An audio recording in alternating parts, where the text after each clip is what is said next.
Hello and welcome. My name is Bill Mitchell and I'm involved in the Work Health and Safety Project team for the Department of Mines, Industry Regulation and Safety. Today my presentation to you is going to be about authorisations, which is Part 4 of the Work Health and Safety Act. Authorised is defined in Section 40 and it relates to workplaces, plant, substances and work. Types of authorisations include design and item registration for plant, licence and assessor registrations for high-risk work, asbestos removal and assessor licences, demolition licences. In relation to mining, authorisations will retain certain functions and require certification issued by the regulator. Like the OSH regulations, the Work Health and Safety regulations require certain plant designs and items to be registered with the regulator. The OSH regulations require a statement from a design verifier to the effect that the plant design complies with the Australian standards specified in Schedule 4.3. The OSH regulations require a statement that the design was produced in accordance with published technical standards or engineering principles and do not require compliance with particular standards.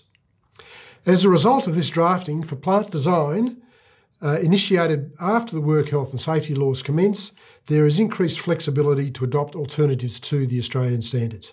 However, generally those alternative standards will need to be at least equivalent to Australian standards.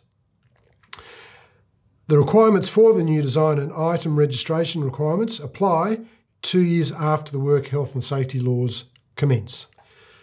For high-risk work licences, overall, the requirements in the Work Health and Safety laws are consistent with those in the Occupational Safety and Health laws. For reach stackers, this is a new class and is defined by reference to raising and lifting shipping containers, and there is a threshold limit of 3 tonnes as well. There is an expanded definition of forklifts in the Work Health and Safety laws, and it includes reference to other arms. As an example of what this might mean, if you have a forklift which has the tines removed and replaced with a pole for use in transporting carpet rolls, in these circumstances, the forklift will now require a high-risk work licence. There is also a threshold of 900 millimetres before the high-risk work licence is required. Concrete placing boom definition has also changed and expanded. So as a result of the amendments, concrete placing booms that are static or trailer mounted will now require a high-risk work licence. The transition for these new measures, for reach stackers, because it is a new high-risk work licence, there will be a 2-year transition. For the forklift and concrete placing booms, it will be 12 months. And in that time, PCBUs or employers will be required to ensure their workers obtain the required high-risk work licences. There are also changes to pressure vessels and boiler licences. Under the Work Health and Safety laws, the licence classes are reduced from 3 to 2 classes. Advanced boiler classes will remain as they are, and there are no amendments to those. However, for basic and intermediate boiler classes, they are replaced in the Work Health and Safety laws by a standard boiler class. The new standard class will be amended to allow existing intermediate operators with the necessary experience to continue to operate a boiler capable of being fired by multiple fuels simultaneously. Location of assessments under the Model Work Health and Safety regulations will be amended to replace the residential requirement so that the high-risk work licences are issued if the assessments are conducted in Western Australia. This is consistent with the existing Occupational Safety and Health regulations and in fact increases flexibility for non-WA residents to be assessed for high-risk work licences while they are in Western Australia. Class A and Class B asbestos removal licences under the Occupational Safety and Health laws are restricted and unrestricted asbestos removal licences. The Work Health and Safety regulations replace those classes with Class A and Class B. A principal component of the amended requirements under the Work Health and Safety regulations relate to education and specified VET courses.